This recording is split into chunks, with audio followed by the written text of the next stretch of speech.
Hello guys, welcome to my channel. நான் உங்கள் யுவராஜ். நீங்கள் பார்த்து கொண்டிருப்பது யூ சீரியஸ் யுவராஜ். இன்றைக்கி நாம் எதை பற்றி பார்க்க போகிறோன்னா, முக்கியமான பிரேக்கிங் நியூஸை பற்றி தாங்க பார்க்க போகிறோம். தூத்துக்குடி மாவட்டத்தில் காணாமல் போன 12ஆம் வகுப்பு மாணவி சடலமாக மீட்கப்பட்டார். காவல்துறைக்கிட்ட கம்ப்ளைண்ட் கொடுத்தப்ப அவங்க ரொம்ப டிலே பண்ணி அந்த கம்ப்ளைண்ட் எடுத்துகிட்டு தான் சொல்லப்படுது. அதனால் பொதுமக்கள் சாலை மறியலில் ஈடுபட்டதாகவும் கூறப்படுது. நேற்று நம்ம சேனலில் போட்டிருந்தோம், கவுண்டம்பாளையத்தில் கிட்டத்தட்ட 44 குழந்தைகள் மதிய உணவு திட்டம் மூலிமா பள்ளி விழுந்து அதனால் கிட்டத்தட்ட 44 பேர் மருத்துவமனை அனுமதிக்கப்பட்டிருக்காங்க. இது வரைக்கும் அந்த நியூஸ் வந்திருக்குங்க. எல்லோரும் நார்மலாக இப்போ கொஞ்சம் நார்மலாக பேக்கப் ஆகிட்டாங்கன்னு சொல்லியிருக்காங்க. இதை அன்பில் மகேஷ் அவர்கள் இது குறித்து எந்த ஒரு நியூஸுமே இது வரைக்கும் சொல்ல. ஆனால் கரூர் மாவட்டத்தில் நடந்த இன்சிடெண்ட்டுக்கு அவசரம் நேரில் போன அவர் இந்த இன்சிடெண்ட்டுக்கு ஏன் நேரில் வரல? ஏன்னா அவங்களுக்கு விஜயை பற்றி பேசுகிறப்ப நல்லா இனிக்கும். இந்த மாதிரி மக்களுக்கு நடக்கக்கூடிய அநியாயத்துக்கு அவங்களுக்கு பொறுப்பேற்றுக்கக்கூடிய ஒரு திராணி இல்லாமல் சுற்றிட்டு இருக்காங்க. இது என்னென்னு சொல்கிறது.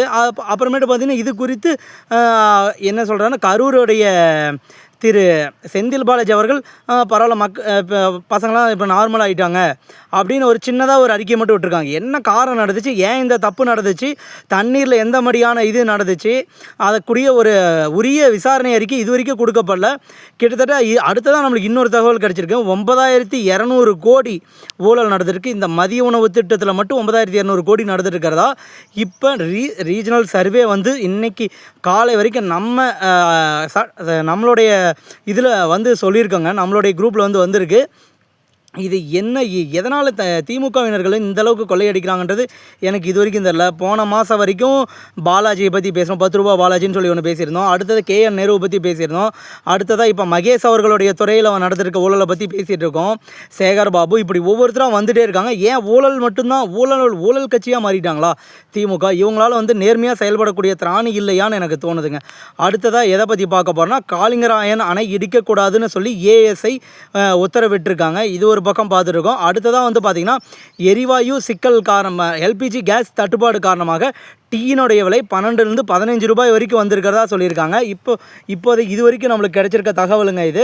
அடுத்த பார்த்திங்கன்னா, நீலகிரி மாவட்டத்தில் யானைகள் ஊருக்குள்ளே வந்ததால் மக்கள் மிகப்பெரிய அளவில் பாதிக்கப்பட்டிருக்கிறதா சொல்லியிருக்காங்க.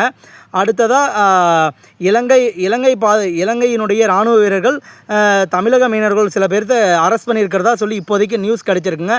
இதை பற்றின அப்டேட்ஸ் நான் மேலும் உங்களுக்கு கொடுக்குறேன். நம்ம சேனலில் லைவ் நியூஸுக்கு அவசரமும் எவரி 2 hours ஒன்ஸ் நியூஸ் போடுவோங்க.